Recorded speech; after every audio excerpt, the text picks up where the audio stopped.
ঈদুল আজহার ছুটিতে বিনোদন কেন্দ্রে ভিড় করছেন নগরবাসী। রাজধানীর টগি ফান ওয়ার্ল্ড থেকে আমাদের সাথে যুক্ত আছেন সাদমান রাফি, তার কাছ থেকে জেনে নেব বিস্তারিত।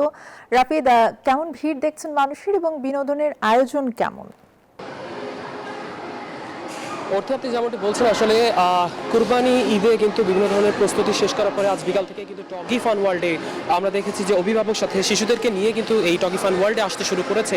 এবং এই টগি ফান ওয়ার্ল্ডে কিন্তু বিভিন্ন ধরনের আসলে শিশুদের রোমাঞ্চিত করার কিন্তু বিভিন্ন ধরনের আসলে খেলার সামগ্রী রয়েছে, যেগুলো কিন্তু মাধ্যমে তারা আসলে রোমাঞ্চিত হচ্ছে বা আসলে তারা বিনোদন পাচ্ছে। এছাড়া আপনাকে যদি একটু জানিয়ে রাখতে চাই যে শিশুদের পাশাপাশি এখানে কিন্তু বিভিন্ন বয়সের মানুষদের জন্য কিন্তু বিভিন্ন ধরনের রাইড রয়েছে, যার মাধ্যমে কিন্তু তারা এখানে এসে আসলে Bashundhara public school and college 2026 শিক্ষাবর্ষে ভর্তি চলছে।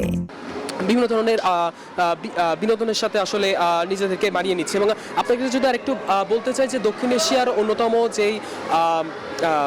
যে ডিজিটাল পার্ক এই টগি ফান ওয়ার্ল্ড কিন্তু ঈদের দিনগুলোতে আসলে বেলা 12টা থেকে রাত 10টা পর্যন্ত খোলা থাকবে। এবং এরই মধ্যে কিন্তু আসলে এই সময়তে কিন্তু মানুষ অভিভাবকরা আসবে তাদের শিশুদেরকে নিয়ে এবং এই টগি ফান ওয়ার্ল্ডে। তো এই ছিল রাজধানীর টগি ফান ওয়ার্ল্ড থেকে আমার কাছে সবশেষ তথ্য। ফিরে যাচ্ছি স্টুডিওতে।